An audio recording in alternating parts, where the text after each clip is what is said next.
কুলাবাসী, আজ আমাদের দেশ কত অবনতির দিকে গেছে।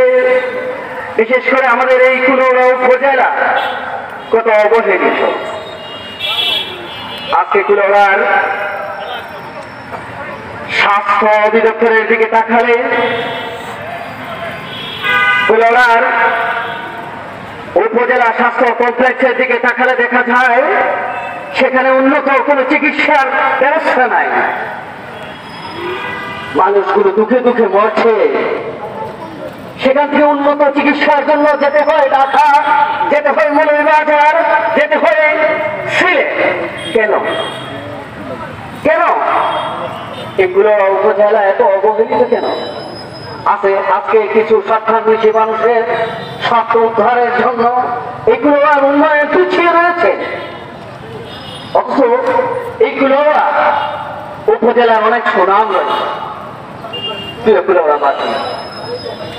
আমরা দেখেছি এইগুলো যানজটের অবস্থা চরম বেগতি। গত কিছুদিন আগেই আমার এক ভাই অ্যাক্সিডেন্ট করে মারা যায় এই ফায়ার সার্ভিসের সামনে।